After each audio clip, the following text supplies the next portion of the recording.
আপনার সন্তানকে প্রতিদিন এই ধরনের কথাগুলো বলতে পারেন। ১. ভালোবাসা ও নিরাপত্তা বোঝাতে। আমি তোমাকে খুব ভালোবাসি। তুমি আমার কাছে খুব গুরুত্বপূর্ণ। আমি সবসময় তোমার পাশে আছি। ২. আত্মবিশ্বাস বাড়াতে। তুমি পারবে, চেষ্টা চালিয়ে যাও। তোমার ওপর আমার ভরসা আছে। ভুল করলে সমস্যা নেই, এটাই শেখার সুযোগ। ৩. ভালো কাজে উৎসাহ দিতে। আজ তুমি খুব ভালো কাজ করেছো। তুমি খুব দায়িত্বশীল হচ্ছ। ধন্যবাদ, তুমি আমাকে সাহায্য করেছো। ৪. আচরণ ও মূল্যবোধ শেখাতে। সত্য কথা বলা খুব গুরুত্বপূর্ণ। সবাইকে সম্মান করতে হবে। ভাগাভাগি করা ভালো অভ্যাস। ৫. মানসিকভাবে শক্ত করতে।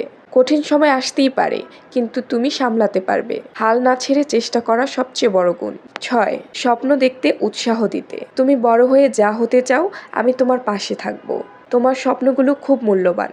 একটা জিনিস মনে রাখবেন, শুধু কথা বললেই হবে না, আপনার আচরণেও যেন সেই ভালোবাসা ও ধৈর্য দেখা যায়। শিশুরা কথার চেয়ে কাজ থেকে বেশি শেখে।